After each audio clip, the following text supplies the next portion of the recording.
Praise the Lord. നല്ലൊരു പ്രഭാതം ദൈവം നൽകുന്ന നമുക്ക് സ്തോത്രം ചെയ്യാം.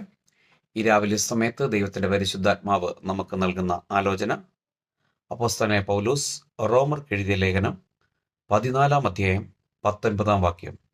The book of romance chapter 14 words 19. ആകയാൽ നാം സമാധാനത്തിനും അന്യോന്യം ആത്മീയ വർധനയ്ക്കും ഉള്ളതിന് ശ്രമിച്ചുകൊള്ളുക.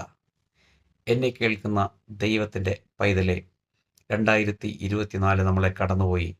2025 ആദ്യത്തെ മാസമാണ്.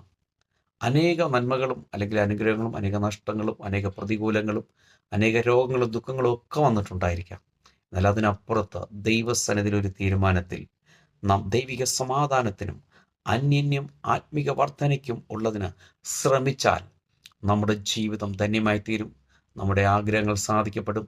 ദൈവം നമ്മളെ മാനിച്ച് അനുഗ്രഹിക്കും. ആ യേശുവിൻ്റെ കരങ്ങളിൽ നമ്മളെ നമുക്ക് ഏൽപ്പിച്ചു കൊടുക്കാം. നല്ല കർത്താവെ, നന്ദിയോടെ സ്തുതിക്കുന്നു, സ്തോത്രം ചെയ്യുന്നു. ഈ രാവിലെ സമയത്തിനെ കേൾക്കുന്ന എല്ലാ പ്രിയപ്പെട്ടവരെയും ഈ തിരുവെഴുത്ത് പ്രകാരം പിതാവിൻ്റെയും പുത്രൻ്റെയും പരിശുദ്ധാത്മാവിൻ്റെയും നാമത്തിൽ അനുഗ്രഹിച്ച് പ്രാർത്ഥിക്കുന്നു. പ്രാർത്ഥന കേട്ടതിനായി സ്തോത്രം. യേശുവിൻ്റെ നാമത്തിൽ പിതാവേ, ആമേൻ.